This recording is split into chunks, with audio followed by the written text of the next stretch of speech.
Boa noite, boa noite, boa noite. Vamos nós aqui para mais um Redireção. Esse Redireção está emocionalmente babado, porque eu tenho aqui comigo a mãe de uma paciente que não é mais paciente minha, já ocupa um outro lugar na minha vida, e ela tá aqui pra tratar aí no teu coração, você que tá vivendo alguma questão com os seus filhos e pensa que não tem jeito, tá vivendo o caos, literalmente, esse vai ser o assunto aqui do Redireção dessa noite. Pode rodar a vinheta.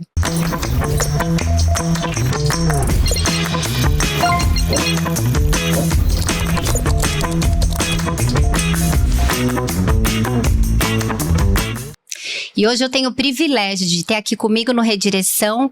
A gente chama, o nome dela é nome de atriz, Isabel Cristina. Pra mim é a minha Cris. A Cris obrigada. Como ela disse aqui, é a primeira vez dela num podcast, mas vai dar tudo certo, eu prometo, tá, Cris? Bom, obrigada. A Cris é mãe da Isabelle. A Isabelle é um presente da parte de Deus na minha vida, na minha caminhada profissional. E quando eu pedi pra Deus, né? Senhor, eu queria entrevistar alguém que viveu o caos, e a vida da gente ainda é caos até a glória, vai ser assim, mas que hoje ela consegue entender o propósito de Deus em absolutamente tudo que ela passou. Ela teve a fase de negação com relação ao tratamento da filha, ela teve a fase de dúvida de, meu Deus do céu, será que eu tô fazendo a coisa certa? Mas ela é uma pessoa linda, tem um coração gigante, e o meu objetivo de trazer a Cris aqui hoje no Redireção não é nem de falar das questões que ela tem com a Isabelle, mas é de falar de quem ela se tornou neste processo, aliás, de quem ela vem se tornando neste processo.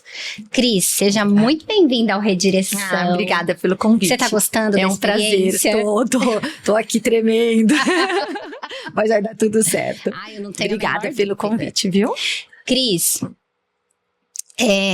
quando eu pedi pra Deus, né, uma direção, e aí Deus, claramente, ele colocou a tua imagem na minha frente, né?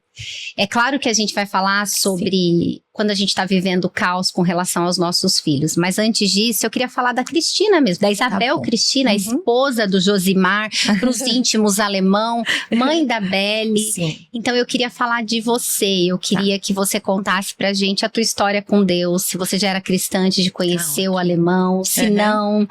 E a gente vai começar do fim. Eu queria que você contasse pra gente o caso teu, né, com as questões emocionais da Belle. Sim. Onde o caso da Isabelle te pôs mais próxima de Deus. De Deus, ok. Olha, eu costumo falar assim, que às vezes a gente aprende na dor.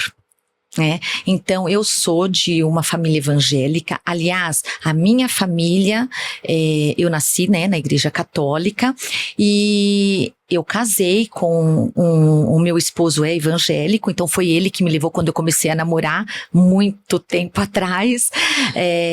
Eu tinha 18 anos, então eu fui logo, né, para a igreja evangélica. Então a família do meu esposo é toda de família evangélica, tem pastores, e aí eu comecei a frequentar e perceber algumas coisas que eu não conhecia antes de Deus mesmo, da história de Deus, porque é uma história que a gente vai aprendendo no dia a dia. Exato. E com o decorrer do tempo, os anos foi se passando, você tem assim um compromisso, aí tem uma época que você não tem tanto compromisso com a igreja e as coisas vão indo.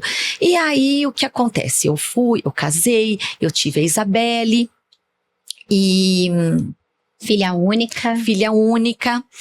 E um presente da parte de Deus. Um presente da parte de Deus, realmente. E ela foi uma menina muito desejada. Muito desejada. E o que acontece? A Isabelle, porque a pergunta que você me fez, por que na dor, né, a gente se aproxima de Deus? Porque, infelizmente, né, nós somos assim acometidos por uma notícia de que a Isabelle tinha um transtorno que foi descoberto depois que ela já tinha 23 anos, né? 22, 23 anos. Não, nós nunca vimos nada antes que pudesse, né, trazer isso. Nossa, será que ela tem esse problema? Porque a gente não repara mesmo, né? Sim. São coisas assim, às vezes tão sutil, que a gente deixa passar, porque não tinha nada grave, né? Não nasceu com nada grave. E foi nessa dificuldade de enfrentar isso e cair na realidade que eu não tinha forças assim de ouvir mais um conselho médico, de um psiquiatra. Tinha alguma outra coisa tinha que me ajudar. E com certeza a dor me levou a me aproximar de Deus. Que lindo. Foi isso que aconteceu. Foi na dor que eu aprendi a entender o que estava acontecendo com a minha filha e o que estava acontecendo comigo. É lindo você colocar isso, porque você está colocando que o processo da Bélia, a Bélia ela tem uma questão, né, uma desregulação emocional Sim. hoje totalmente controlada. A Isabelle, uma coisa linda que aconteceu no processo dela é o processo de psicoeducação. Ela se entende hoje, ela entende as emoções, o excesso de emoção, enfim, né? Mas a Bélia, ela foi uma menina muito desejada, Sim. ao ponto de você... No momento em que a Isabelle chega, a Cris acaba ficando de lado. Exatamente. E é o que aconteceu. Eu acho que essa vontade de ser mãe, né? A vontade de ser mãe, eu acabei deixando de ser eu. Né? Ou seja, uma pessoa que tinha sonhos. Muitos sonhos, mas eu acabei vivendo a vida dela.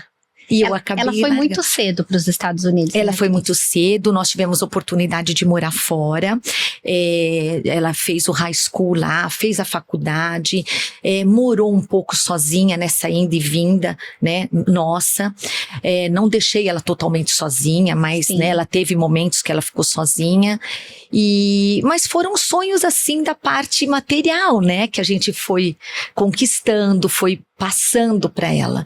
Mas quando nós percebemos que o sonho, na verdade, não é esse. Cris, o sonho é ter Deus no coração.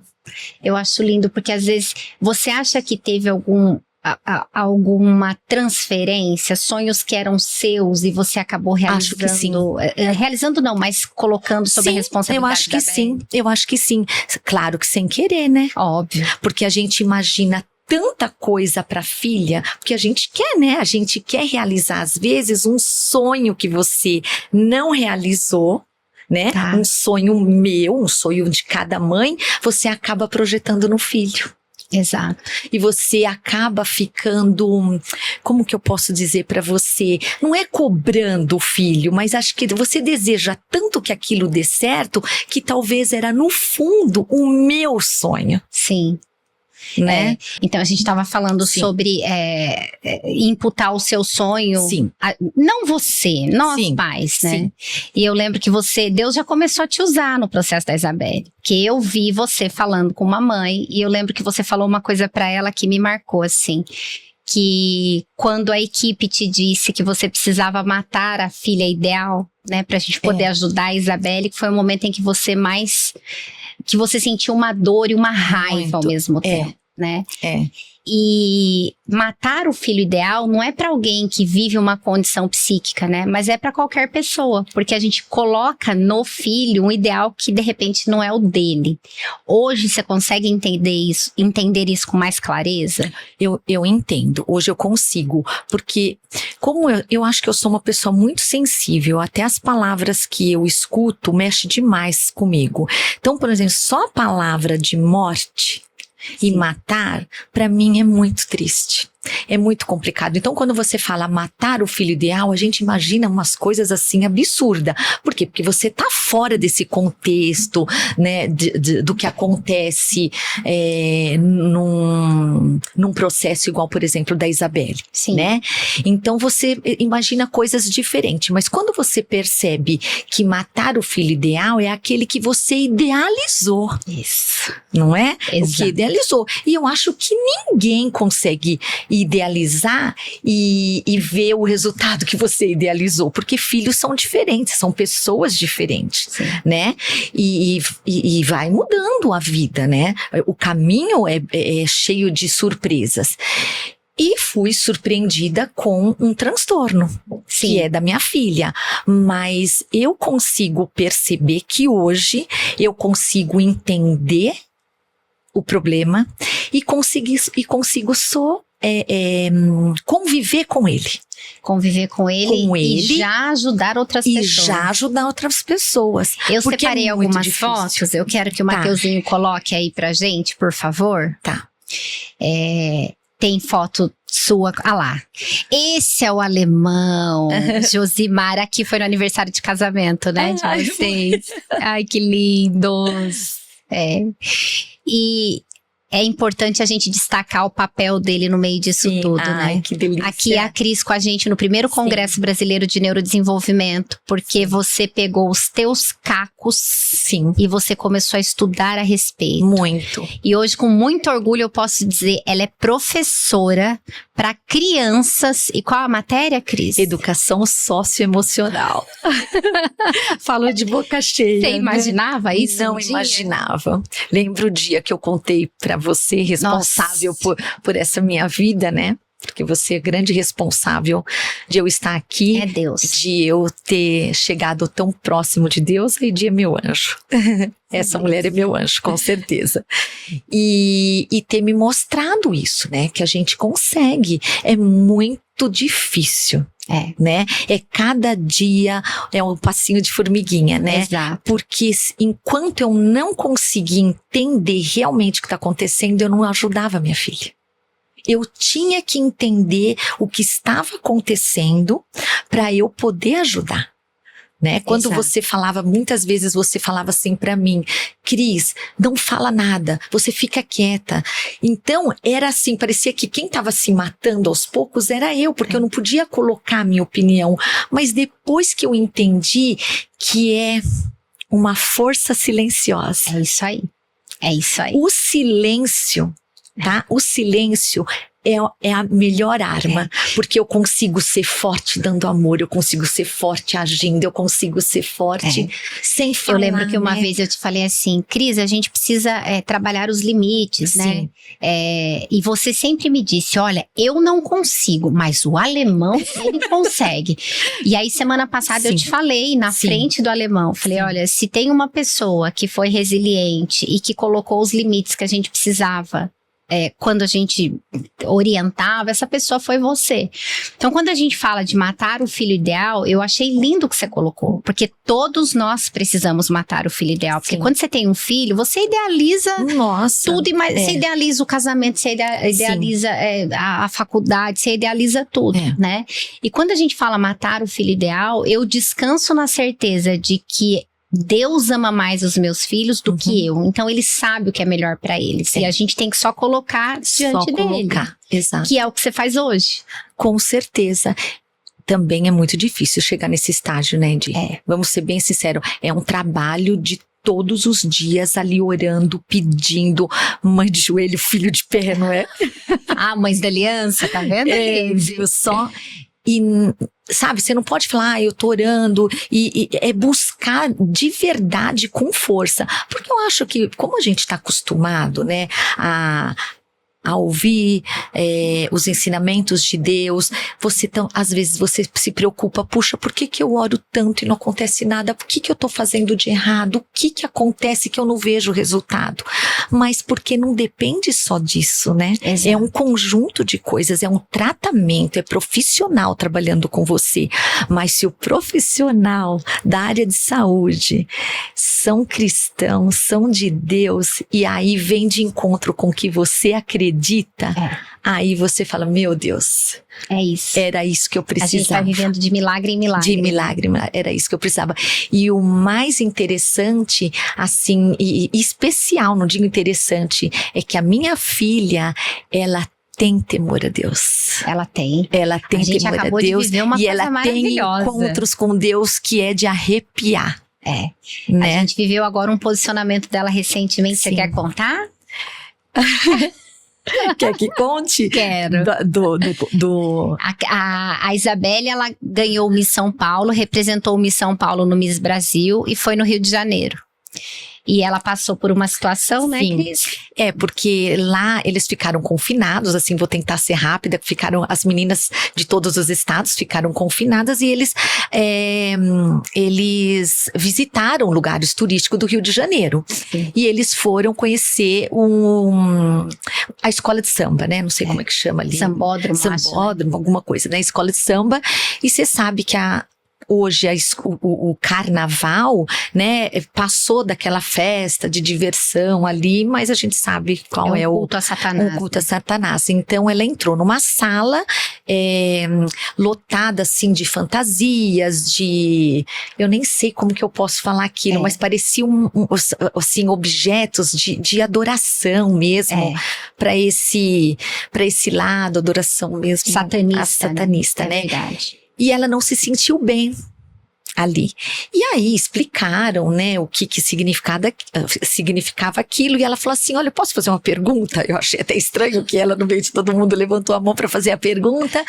E ela disse, por que, né, que o carnaval é uma festa, assim, cultural, que mostra culturas, né, dessa mistura que nós temos, né? Posso falar assim?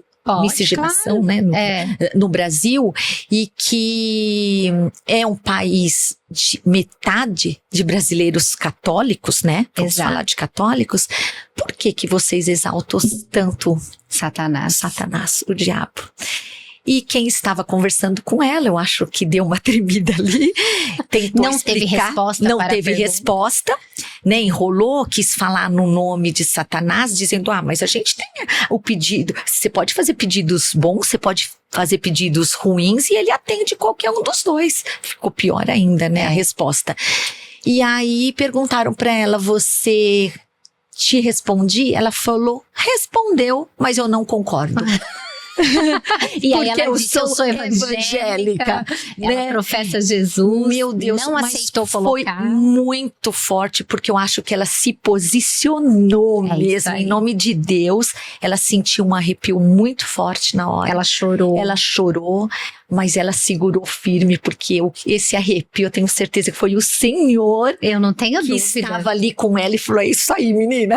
Cris, hoje você consegue entender que o que a Beli passou e passa tem um propósito maior? Que de alguma forma vai atingir outras vidas? Por isso que hoje, quando eu conversava com você sabe, e com qualquer pessoa, e eu falava da Isabelle, do problema da Isabelle, eu só chorava. Eu só chorava, eu não conseguia falar. E eu tô feliz, não tô? Tá linda, maravilhosa. E eu tô muito feliz porque eu entendi, de fato, o que acontece com ela, entendeu? E o que Deus tem de propósito pra mim, que eu me redescobri, Deus está me usando. Conta um pouquinho da sua formação, Cris. A Isabelle. Então, eu sou formada em educação artística, lecionei por muito tempo, sou nutricionista, porque tivemos restaurante, então eu fui na parte de nutrição, sempre fiz alguma coisa na área de moda e sempre buscando, né, me realizar profissionalmente. Mas, com tudo isso que aconteceu e eu vivendo essa relação com a minha filha simbiótica, que eu levo tanta bronca.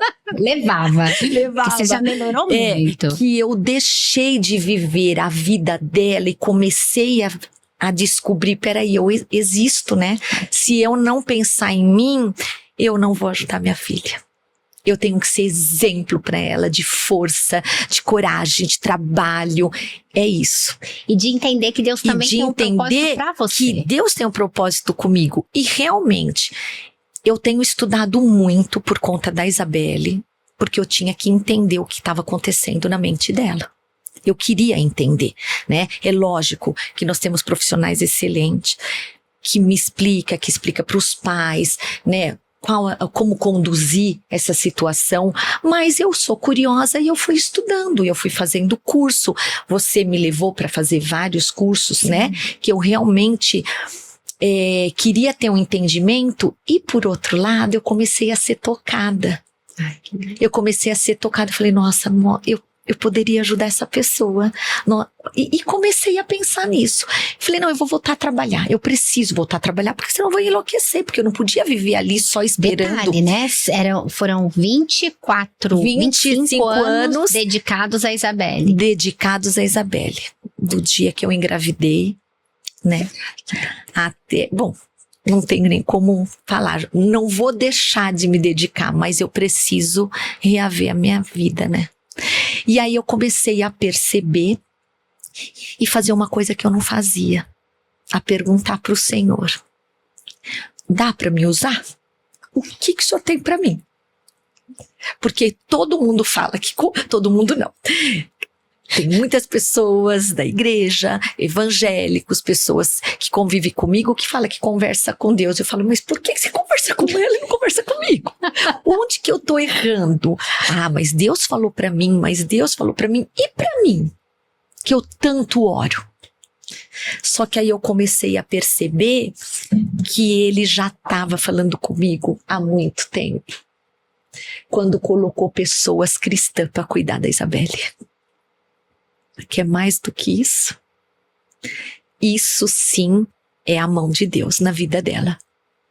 E eu comecei a perceber várias coisas que foram acontecendo com a minha vida e pessoas se aproximar de mim do nada. Por exemplo, quando eu comecei a dar aula, eu voltei a dar aula, eu cheguei nessa escola, né? E a diretora falou, olha... É uma escola privada, então é mais fácil de você conseguir um emprego depois de tanto tempo parado, né? Sim. Eu tinha alguns cursos de socioemocional, ela falou, tem umas aulas, você aceita voltar a trabalhar? Eu falei, aceito. Aí eu pensei que era educação artística. Ela falou, então você tem que fazer os seus exames admissional. Eu falei, tá bom, tô indo, voando porque eu quero pra amanhã. Nina, quando eu tava dentro do carro pra ir pro escritório pra fazer o exame, ela falou, você não vai perguntar do que você vai dar aula? Do que você vai dar aula? Eu falei, do que? Ela falou, educação socioemocional. Eu, então tá bom. Saí. Quando eu cheguei no lugar que eu me inscrito, eu falei, não. Educação socioemocional. E aí eu comecei a aprender com as crianças que eu acabei, por conta da inclusão que tem nas escolas, a ter contato com TEA, com TDAH, com vários transtornos e por incrível que pareça, todos chegam em mim de uma maneira completamente diferente de outros professores. Ai, gente, é lindo demais, né? É muito lindo. Nós vamos falar mais um pouquinho sobre esse trecho da carreira da Cris, mas antes a gente vai rodar o intervalo comercial e a gente já volta.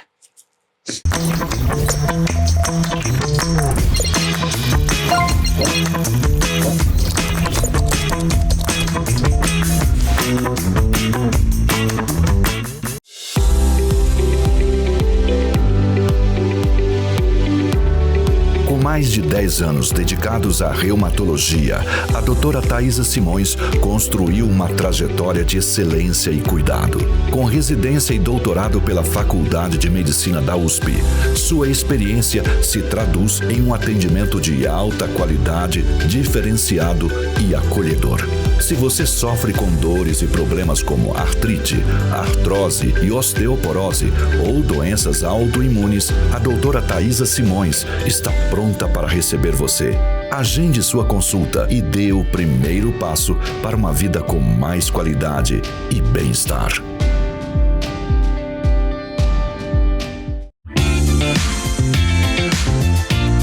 A Oui Mademoiselle Semijoias alinha sofisticação e beleza, valorizando você com acessórios exclusivos e marcantes. Nosso foco é na qualidade, unindo bom gosto e atualidade em peças únicas e perfeitas. São detalhes que encantam e refletem sua personalidade e estilo individual.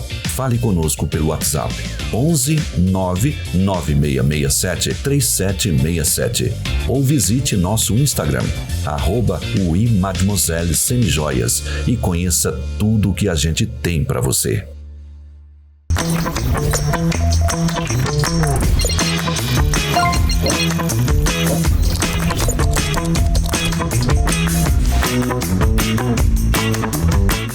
Bom, estamos de volta aqui, a gente já se recompôs aqui no intervalo, mas eu queria continuar falando ainda sobre como Deus usou a tua dor, te colocou num lugar onde você pode usar a tua prática, né, a tua vivência para poder acolher outras crianças. Sim. O olhar é diferente, Cris, porque das crianças eu sei que é diferente para você, e o seu? É diferente. Com certeza. Você fala em relação às outras pessoas ou em relação eu acho ao... quando você olha para uma criança que tem uma condição que precisa de uma atenção, né, com relação às questões emocionais, é impossível não relacionar com a tua história. É impossível. Porque por muito tempo você não teve informação, você não sabia do que estava acontecendo. Não sabia o que estava acontecendo. Você tem um olhar diferente, sim. E eu percebo o quão é importante você saber de um ser, porque a gente só sabe realmente quem passa pela dor. É verdade. Né? Então parece que você aprende mais, né? Porque você viveu aquilo. Então quando você vive, você consegue transferir, transformar em ensinamento. É verdade. E aí você absorve aquilo para a tua vida e para ajudar o próximo. Porque se você absorve e não quer ajudar ninguém, o próximo você fica estagnada. Exato, não serve pra nada. Não serve pra nada. Então, o que eu acho que vai fazer eu cada dia melhorar comigo e no tratamento com a Isabelle, é eu pôr em prática o que eu aprendi. É isso. E eu gostaria muito de ajudar os pais. Isso é outra coisa linda. A Cris está fazendo uma especialização em psicopedagogia. E aí, quando você olha para psicopedagogia, a gente tende a ir para essa coisa da sala de aula, né, do lecionário e tal. E você não. Você tem um desejo ardente no coração de pegar toda a experiência e vivência, mais isso que você vem, né, estudando, e criar um projeto para psicoeducar pais. Porque hoje a gente tem essa ineficiência, né, Cris? A gente não tem informação, né? Não, nenhuma. E eu acho que a escola tem que fazer isso de alguma forma. Porque como que você vai acessar pais? Como que você vai chegar neles? Hoje eu dentro da sala de aula, por exemplo, eu consigo perceber como é importante o ambiente que a criança vive. É isso. E aí você não consegue ajudar um paciente. É verdade. Tá? Uma criança, se os pais não tiverem um mínimo de noção. Então, por que não a escola, que é a minha intenção, ter a cada, sei lá, bimestre, não digo um curso, mas um encontro para falar mesmo sobre a saúde mental, falar o que está acontecendo com as crianças, para que se tiver, e não só os que têm transtorno. Exatamente. Não só que tem transtorno, para as crianças que não têm transtorno, para os pais saber distinguir se é o quê?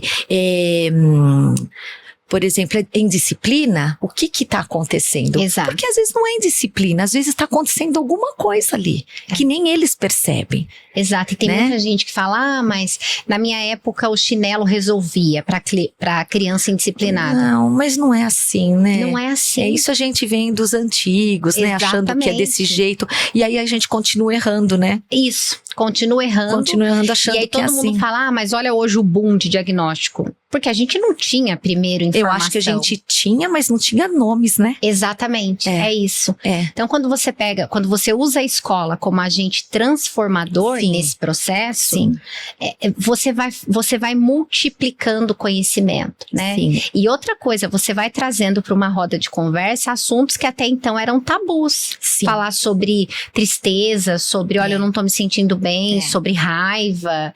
E você vai dando nome para as emoções. Olha, Edi, é impressionante, assim, como que eu leciono para crianças do 5º ao 9º ano, né? O 9º ano tá para ir pro colégio, né? Tá prestando Enem.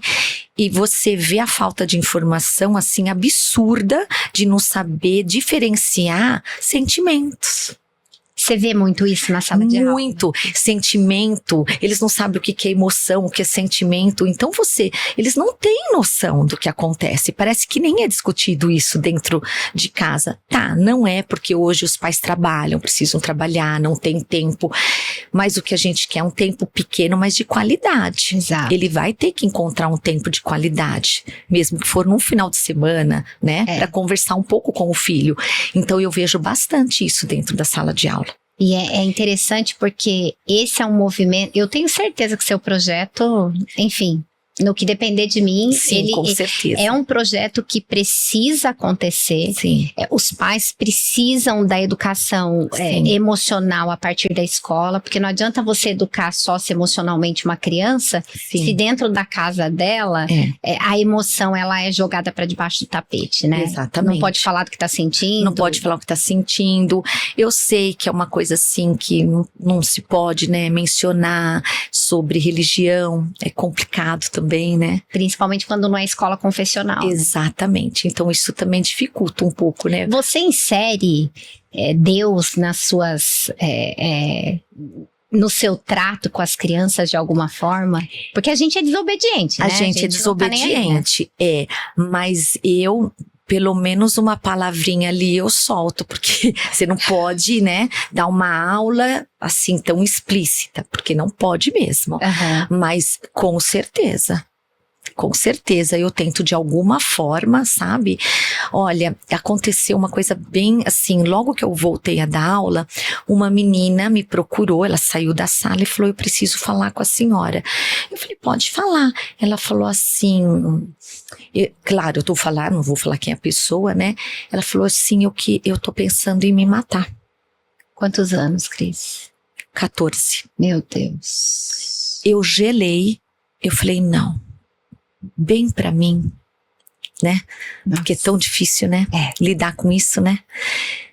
Na hora, eu falei, o que eu vou fazer? A primeira coisa que eu fiz, olha pra mim, respira. Você acredita em Deus? Ela falou, acredito. Eu falei, então tá bom. Graças a Deus. Eu falei, você acredita? Então tá. Então vem aqui, vamos orar. Acho que foi a primeira vez que eu orei de fato pra uma pessoa. Ai, que lindo. Lindo mesmo. E como ela tá hoje? Você tá ótima. Aí isso foi a primeira coisa. E você chegou a levar pra direção? Não, a minha primeira atitude levei pra direção, já pra ligar pros pais na hora, né? Porque a primeira coisa que tem que fazer, por conta dos cuidados, desse pensamento, a menina ela estava iniciando uma sessão de com terapia, né? Então ela estava começando, acho que estão trabalhando ainda, né? Descobrindo o verdadeiro diagnóstico dessa menina, mas hoje ela está indo nas aulas normais, não se fala mais nisso. E depois conversando com os pais, eu percebi que o problema é bem grande. Por quê? Porque acontece ali. Na casa, dentro no ambiente, com os pais. Né? E é interessante então, você colocar isso, porque quando a gente fala de transtornos relacionados a questões emocionais, quando não é do neurodesenvolvimento, né, quando não é um TEA, não é um TDAH, nem sempre a criança, nem sempre não. A pessoa que tem o transtorno, ela não nasceu com ele. Então, muito do que se vive relacionado a transtorno de personalidade, desregulação emocional, tem relação com o ambiente. Sim. E às vezes é um ambiente não necessariamente o de casa. Por exemplo, porque eu conheço a Isabelle e sei que ela foi muito amada, muito desejada, né? Sim. Mas aconteciam coisas com a Isabelle no ambiente escolar que a gente não tinha noção que aquilo pudesse trazer tantos traumas e questões. E realmente passa, porque a gente não sabe mesmo o que acontece. Tem coisas que acontecem dentro da escola que a gente não vai saber, que a gente não sabe. Não é toda criança que conta tudo, ou também para ela não é tão importante falar. Exato. Não é? Ô Cris, e vocês enquanto professores, vocês recebem muitas histórias do que acontece nas casas? Sei lá, o meu pai e a minha mãe brigam, enfim. Recebe. né? É que assim, eu acho que a escola não tem muito tempo de diálogo, né, com os alunos. É verdade. Né? É o sistema, né, de educação. Eu acho que se tivesse oportunidade até de fazer uma roda de conversa, eu acho que a gente ajudaria até mais. Mas aí esse é um outro problema, né? Então na assim, educação, pedir a né? Deus para que esses E- espaços aconteçam. Sim, que aconteçam, né? Porque a escola, eu acho que é uma das coisas mais importantes que a gente pode... É o radar, né? Você tem que ter um radar. O que está acontecendo ali com aquele aluno, E né? não padronizar. Porque você tem Isso, uma sala não, de aula com 15, 20 alunos, não dá Mas para tratar todo mundo igual. Não, e fazer um trabalho bem feito, né, Edi? Porque tem muita gente... Eu não sei se são profissionais que talvez não tenha tanta habilidade, mas a gente estão rotulando muito, né? Exato. Isso eu acho que é um perigo também, né? Ou seja, o diagnóstico errado, Um diagnóstico o errado. excesso de medicação. Exatamente. Até o excesso de diagnóstico, né? E outra, né? A criança tá lá super motivada, porque criança mesmo, essa tem hiperatividade. Não é, gente, ela tá na idade de pular da carteira, ela tá na idade de fazer tudo isso, né? Exato. Então, eu acho que tem muito, assim, muito erro, né, nesse caminho. Por isso que quando a gente traz a fala para o ambiente escolar e quando o ambiente escolar vira uma ponte para poder levar informação para pais, eu acho que esse é o caminho, né? De um processo de psicoeducação relacionado à emoção. Tanto que educação socioemocional não era uma matéria do passado. Não, ela vem, né, com os anos, ela é uma matéria que, ela faz parte de uma grade que a própria direção pode escolher hoje, se ela pode incluir, se ela inclui, né? Depende da demanda que tem naquela escola. Sim. Mas eu sei que tem escolas públicas que têm essa matéria, tem escolas privadas que têm essa matéria, que eu acho que tem tantas matérias que devia existir, né? E tantas que deviam cair fora, e né? tantas que deveriam ter. Mas aí é um assunto, né? E é interessante a gente olhar para você e o brilho nos olhos de quando você fala lá dos seus alunos, do carinho que eles têm por você. Me encontrei, né? Quando a gente percebe que você está ajudando alguém, que você vê o resultado, né? No olho, né? Nos olhos das crianças. Como foi o primeiro dia, depois de 20 e tantos anos sem trabalhar? Como é que foi chegar nesse ponto? Gente, eu acho que foi melhor do que eu imaginava. Sabe? Eu acho que a gente tem que puxar, eu acho que a gente tem que sair um pouco, né? Desengessar, né? Eu sou professor e você é o aluno, né? Eu acho que você tem que desengessar isso e sentar no chão com eles. Que né? demais. E fazer acontecer, né? Que demais. Cris, e o caos, né? No momento em que você viveu o caos lá atrás, né? Época em que era tudo muito ainda nebuloso para você. Você consegue lembrar daquela Cris, do tamanho daquela dor e a sensação de falta de esperança? E eu tô falando isso justamente porque eu tenho certeza que tem muita gente que tá assistindo a gente, que tá vivendo o caos dentro de casa com relação à adolescência, principalmente. Sim. E às vezes pensa que não tem mais saída, né? Não tem por onde. Eu acho assim, quando estava investigando ainda, né, todo esse processo da Isabelle, que tinha as crises, a gente realmente perde a esperança, parece que perde a esperança, porque é grave, né? É muito grave. Você tem que estar muito bem assistida, né? Hoje eu agradeço a Deus por ter tido condições de terem profissionais, pessoas que me ajudaram, me ensinaram a entender a situação, né? Só que realmente teve momentos que eu falei, meu Deus, o que eu vou fazer? Você não sabe mais o que pensar, o que fazer, como agir com a pessoa. É muito difícil. Porque tem épocas que a gente parece que a gente tá mentindo, manipulando. Exatamente. Mas não, é estratégia para poder conduzir o tratamento. É para conduzir o tratamento. Então, eu acho que é muito, muito difícil. E se você não tiver a força de Deus, eu acho que você não consegue. Hoje você consegue entender que a Isabelle é separada, escolhida? Eu acho que sim. É muito difícil você... Porque eu sei que a fé, né? Não vamos falar em religiosidade. Estou falando a fé e a medicina andam junto. É isso. É comprovado. É isso. Mas eu preciso do profissional, ela precisa de medicação, precisa acreditar no tratamento. Precisa acreditar no tratamento. E tem saída. Só que você, quando tá no meio do caos, não passa o tempo, né? Parece que não vai acabar. Parece que não vai acabar. Que você tem pessoas que assistindo, passa, acaba, passa isso. Só que no momento é difícil. E é nesse momento que você tem que respirar fundo, ter paciência, aprender a lidar com a situação para não surtar junto, né? Você sabe que a gente atende várias famílias e são poucas as famílias em que a gente tem essa união com relação ao propósito maior que a gente vê. Você e o alemão, o Josimar, né? Sim. Essa coisa do caminhar juntos, de tá doendo, é pesado, mas vocês estão ali, um literalmente escorado no outro, Sim. né? Sim. E o que você acha? Como é que você define, né? Como é que você conta pra gente sobre a participação dele com relação ao suporte que você precisou durante todo esse processo? Para mim, primordial. Eu acho que eu não suportaria sozinha. Olha, eu não tô falando de Deus, eu tô falando dele, da companhia dele. Porque ele é um pai muito presente, muito compreensivo, que também foi acometido, né, com uma notícia, né, do transtorno, assim, é de machucar mesmo, é de lacerar o coração, né? A primeira vez que nós internamos a minha filha, nós saímos da clínica e eu sentei no chão, na calçada, eu e ele, olhamos um pro outro e falou, e agora? O que nós vamos fazer da nossa vida? Porque a Isabelle é a nossa vida, né? É a nossa vida, independente de eu viver a vida dela, que nem a gente começou a falar, de pensar, mas é a nossa vida, né? Sim.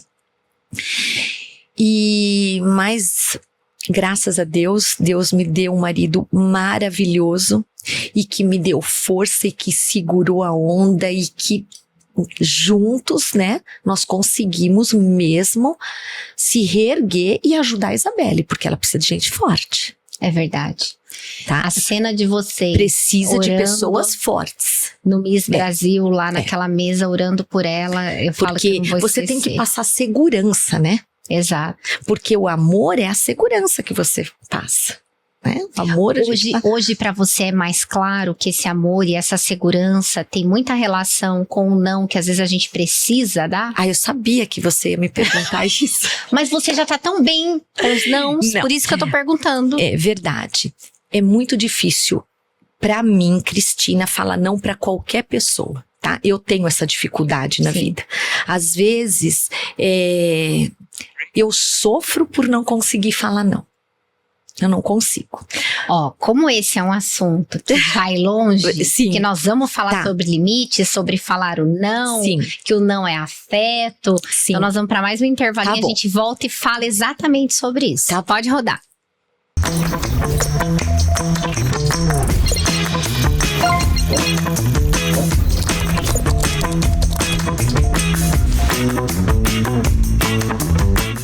Olá, eu sou Edilene Francescato, eu sou sócia e proprietária na Francescato Assessoria e Consultoria.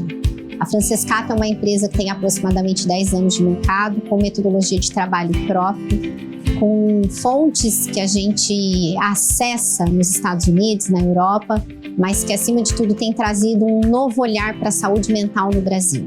Casos de alta, baixa complexidade, é o que nós aqui na Francescato trabalhamos no nosso dia a dia. Então você que nos assiste e que não conhece ainda um pouco de como é o nosso método de trabalho, acesse o nosso site francescato.com.br e entenda de que forma a nossa empresa, que é uma família, pode ajudar a sua família nas questões psíquicas e emocionais as quais você enfrenta aí dentro da sua casa.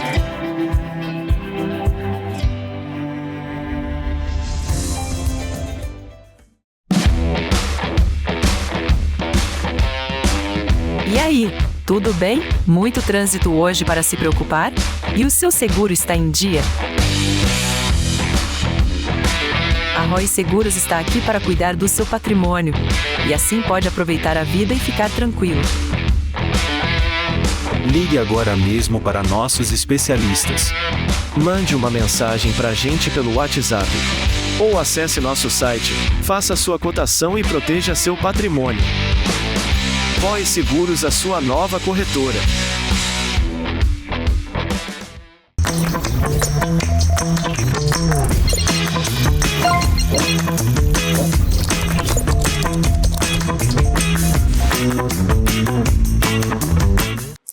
Voltamos aqui e a gente foi pro intervalo comercial falando sobre a importância do limite, né? E eu tava aqui comentando com a Cris que lá na minha sala tem uma frase maravilhosa em cima da minha mesa, né? Que é uma frase fruto do meu processo terapêutico, que é: existe glória no não. E quando eu fiz o meu projeto de pesquisa, privação de afeto em ambientes com excesso de recurso, eu entendi a importância do não enquanto limite, enquanto afeto e, acima de tudo, enquanto amor. E é muito difícil pra gente entender que o não tem a ver com o amor, né? Sim. E eu vi que você já falou, eu sabia que você ia perguntar isso, porque ao longo desses 4 anos de caminhada é algo que eu tenho tentado te ensinar, mas que eu também estou num processo de aprender, porque eu tô longe ainda, tá? Sim. Hoje, pra você entende que na criação de filhos, de um modo geral, o não é prova de amor? É prova de amor e respeito. Porque quando você fala não, você tá respeitando, né, um processo, né? Porque é que quando a gente pensa em limite, eu acho que eu confundia, sabe, de um pouco as coisas. Porque parece que limite, você fala, você não vai sair, por exemplo. Tá. Eu não vou naquele show. Não, você não vai. O não é isso. Limite não é só nisso. É em outras coisas da vida, né? E limite você dá todo momento pro filho, né? Da maneira que você age, da maneira de atitudes. Então, limites são em várias questões da vida. Não é só deixar sair ou não, deixar comprar ou não, né? Exatamente como Deus faz com a gente. Imagina se Deus deixasse a gente fazer tudo que a gente quer. Se Ele não tivesse colocado as regras. Sim, né? É. Isso pode, isso não. E é o que eu sempre falo. Sim. O não é proteção. É proteção. E a gente aprende isso com Deus. Quando Deus fala, não vai matar, não vai roubar, Sim. né? Não vai se prostituir, não vai... Não. É proteção, é cuidado, é amor.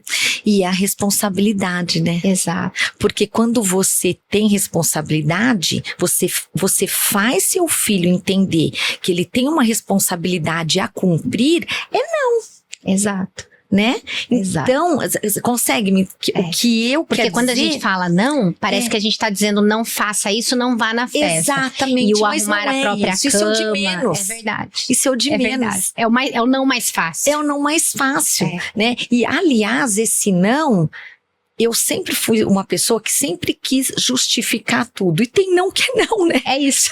Se você tiver que justificar, mas por que não? Porque a Isabela é uma pessoa que sempre me questionou muito. É. Mas por que não? Mas qual o problema de eu fazer isso? Que ela vai te convencendo. Porque aí você fala, realmente, né? Não tem uma maldade nisso, por que não? Aí até você explicar que lá não tem pessoas que é pra você, ou que é longe, ou que, sei lá, uma infinidade de coisas. Então tem coisas que a gente fala, olha, não dá pra justificar. Ai, né? adorei isso, Cris. Por que não? Por que não? Porque não, e acabou. E olha, eu aprendi uma coisa no curso que nós fizemos com o Pedro. Dr. Pedronari, que já Dr. esteve aqui com a Pedronari. gente. E na hora que eu estava ali conversando com a esposa dele, que é a Midori. e eu comentei do não. Aham. E ela falou assim, mas quem falou que você não sabe falar não? Eu falei, não, eu não sei falar não. Ela falou, sabe. Você fala todos os dias não pra você. Todos os dias você fala não pra você e sim pros outros, né? Nossa. Eu fiquei mexida. E eu falei, é verdade, eu sei falar não pra quem não precisava, né? Meu Deus, Cris. Pois é. E eu falo sim pras pessoas. Então, olha isso. Eu tô falando não pra mim. Toda vez que eu tenho medo de falar não, eu tô falando não pra mim. E eu é que tô me prejudicando. O medo de ser julgada. O medo de ser julgada, de não ser aceita, de, poxa, o que ela tá pensando, porque eu não ajudei, ou eu não contribuí. Em todos os sentidos da minha vida eu tenho dificuldade de falar não. Sempre foi assim? Eu sempre fui assim. Eu sempre fui assim. Às vezes a gente vai falar de criação, né? Às vezes a gente tem que buscar algumas coisas, não pondo culpa, tá? Sim. Mas às vezes a gente foi repreendida, né? Repreendida em alguns momentos. Eu não sei, né? São coisas que a gente tem que ir se conhecendo, né? Tem que Por isso que o autoconhecimento é um processo lindo. Muito, importantíssimo, né? E Deus valida isso, porque tem gente que refuta, que acha que isso não tem relação com espiritualidade. É óbvio que tem. Lógico que tem. Nós somos seres, eu sempre falo isso, por mais que a gente tenha estudo científico e tem população de estudo, eu amo o simbólico, aquilo que considero o indivíduo, porque é como Deus olha para nós. Ele sabe da minha necessidade no particular e sabe da sua. Então ele não vai me comparar, eu dei para fulana, vou dar para ela também. Não, Deus vai dar aquilo que eu preciso, né? E você vê essa proteção. Então Deus, ele é o nosso maior professor com relação à criação de filhos, né? Quando a gente para e olha para ele, ali a gente tem tudo que a gente precisa. Sim. É que às vezes a gente tá tão cego, você falou no começo da entrevista, né? Trabalha, busca, olha pro material e acaba sendo iludido por tudo isso. Sim. E deixando passar o que é importante. O que é importante, você achando que aquele tempo é o tempo valioso, né? E não é, o tempo valioso é você dar um abraço, né? Olhar nos olhos. Exato. Né? Tá tudo bem. Sabe, é uma palavra. Um cafezinho que você para pra tomar. Coisa, né? Exato. Isso é mais valioso, né? Sem que dúvida horas nenhuma. junto, né? Ô Cris, e o teu processo de sua caminhada com Deus, né? Eu acompanhei muita coisa. Quando você foi pro retiro em Belo Horizonte, o seu discipulado com a Carlinha, que é um processo também. Maravilhosa, um processo. Ela é a Carla é fantástica, né? E quando eu comecei a fazer discipulado, devocional, e ela foi me explicando, eu falo, Carla, tem uma coisa, que eu não sou igual você, minha Edi, porque eu não decoro o versículo de Bíblia. Pra mim é muito difícil. Quando que eu vou conseguir? Aí ela falou, faz igual eu, tá tudo colado aqui. Ela vai me matar. Então eu posso colar? Ela falou, pode. Claro. Pode, porque às vezes a gente realmente não lembra, né? Mas o importante que eu também comecei a perceber que não é você citar um versículo, né? É você sentir o versículo, é você sentir a palavra de Deus. Porque tudo que a gente tenta passar para uma pessoa, principalmente nesse caso, ajudar uma mãe, né? Num caso de desespero, de que está acontecendo com o filho, de ela sair da situação, às vezes você procurar alguma coisa bíblica, não vai acho que afetar tanto, entrar tanto no coração dela, como você dá um exemplo seu de vida, mas que ali está embutido o que Deus falou. Exato, porque quando você é alimentada da palavra, você é a palavra. Isso. Então, às vezes, a Bíblia que o outro vai ler é a tua vida. E eu demorei também para perceber isso. Eu falei, puxa vida, olha, a gente acaba falando de Deus e ajudando, às vezes sem perceber. Sem perceber que eu digo assim, com aquela intenção, ai meu Deus, como que eu vou falar esse versículo? Eu sei que tá, né? Às vezes isso não vem mesmo, né? Exato. Mas a sua atitude, seu exemplo e a maneira de você colocar é a força de Deus, né? E a gente consegue ver isso na tua vida hoje. Muito. Você é a expressão do amor de Deus. Você não desistiu. Não, você não jamais. desiste. Não. E hoje eu tô vendo, além de não ter desistido, eu tô vendo você se levantando para dizer para outras mães que estão chegando, olha, tem jeito. Tem jeito. E é mais rápido do que você imagina. É que a gente só vê quando olha pra trás, Exato. né? Porque quando você se vê meio ao caos, você fica desanimada mesmo, né? É o que a gente estava conversando. O povo em direção à Terra Prometida com saudade da cebola do Egito. É a gente. Ainda bem que Deus olha e fala assim, ai meu Deus, olha lá, né? Porque a gente olha e fala, meu Deus, é uma coisinha que o filho faz que você começa. Mas não tem jeito. E aí você esquece de olhar o ponto de partida.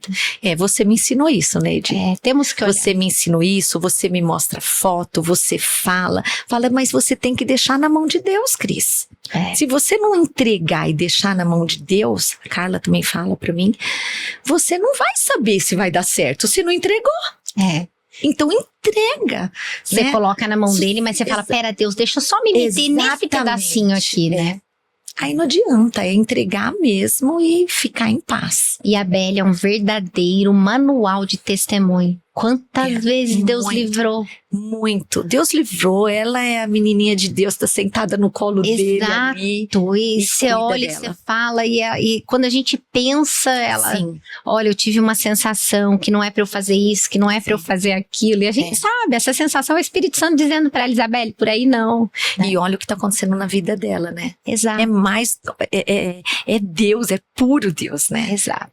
Olha como vê. Era coisa grande, né? Que tava vindo, né? Gente, Ele breve. Vai usar, Livro. já tá usando ela. Tá usando a Isabelle, ela fala sobre. Sim. Ela ainda não tem noção do que o falar sobre vai ajudar tanta gente. Muito. Tanta gente. E você também, viu, Cris? E quanto mais a gente fala, mais a gente aprende. E mais acho que a gente é curado. consegue... E a gente é curado. Todas as vezes que a gente derrama, eu sempre falo isso, porque minha vida é um livro aberto, né? Sim. Então eu falo, todas as vezes que eu derramo da minha vida e abençoo uma outra vida, uma parte de mim é curada. Olha, Edi, você falou uma coisa assim, que no começo, eu vou ser bem sincera, a gente fica meio assim, mas eu vou falar o diagnóstico, as pessoas vão saber, mas será que é isso mesmo? Eu não sei se é a palavra preconceito, mas eu acho que quem se depara com algum problema, né, com filho, com parente, com qualquer coisa, ou qualquer tipo de doença, eu acho que todo mundo passa por um sentimento assim, agora comento com as pessoas, não comento. O que vão pensar? O que vão pensar? Mas a partir do momento que você fala, você mostra que aquilo é normal. E aí as pessoas também vão entender, né? De que o processo é diferente, em certa forma, Sim. mas que é normal. Você tem que passar por aquilo, como qualquer pessoa passa, com vários problemas. Exato. Né? Quando a gente guarda. Quando a gente guarda, pesa. Pesa. E não pesa pra gente só, pesa pra quem sofre. Exato. Então, se você encara com naturalidade, à medida Cris, você do falou possível, tudo. Quando você, como mãe, naturaliza, isso. pra ela também fica natural. Fica natural. E quando a gente tem uma menina que nem ela, que é inteligente, ela vai estudar, ela vai entender e aos poucos aquilo vai naturalmente entrando, né, na cabecinha dela. E quanto mais eu ficava ansiosa, mais eu tinha medo, mais eu não queria expor, era pior pra ela, né? Porque o que ela sente? Ai, meu Deus, não vai expor? Não, né? É verdade. Imagina isso. É isso. Mas quando você encara com naturalidade, é natural pra ela.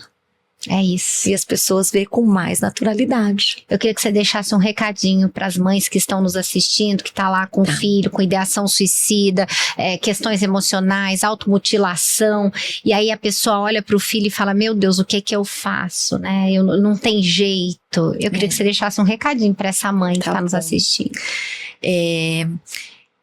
Eu acho que desistir jamais. A gente nunca pode abrir mão dos nossos filhos.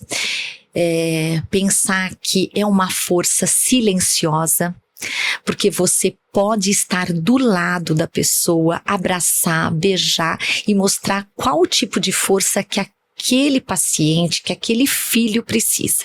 Não é você querendo, por exemplo, consertar a necessidade no momento, dando um conselho, porque às vezes a gente se perde muito, Edi, porque a gente acha que a gente está ajudando. E às vezes uma palavrinha errada pode pôr por água abaixo. Então você tem que aprender que um abraço Um abraço é mais do que um remédio, é mais do que uma terapia. É um abraço de amor, de carinho, persistência. Persistência porque vai passar, vai dar certo. Amém. Vai na fé. Eu queria te agradecer, eu queria te honrar, eu te respeito. Ai, não fala assim que eu choro. Eu te admiro. E enquanto eu puder, a gente vai escrever a história da Isabelle.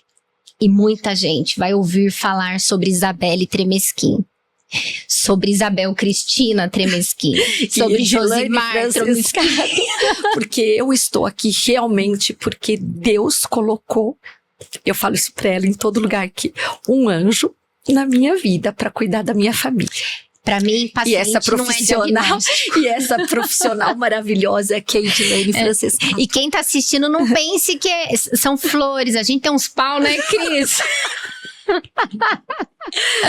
Mas a gente sabe que, de novo, é o que a gente falou aqui, né? O limite, às vezes o não é a maior prova de amor. É a maior prova né? de amor. E não que seja fácil a gente falar. Não. Mas, de novo, Cris, que Deus te abençoe e guarde, que Ele continue te usando. Ai, Que as portas sejam abertas para que você fale para o maior número de pessoas e para que você, acima de tudo, aquela esperança que um dia você não teve, que você seja essa esperança na vida de tantas pessoas. Tá bom. Então você que nos Obrigada, assiste, Edi. que tem filhos, que tá passando pelo caos, que às vezes olha para a situação e pensa que não tem jeito, eu quero que esse programa seja um programa de esperança. E se você conhece alguém que precisa ouvir, que precisa dessa mensagem, daquilo que a gente tratou aqui, manda para o maior número de pessoas. E até o próximo Redireção, se Deus quiser. Obrigada, Cris. Obrigada a você pela Tchau, tchau. oportunidade. Deus abençoe. Amém. Tchau, tchau.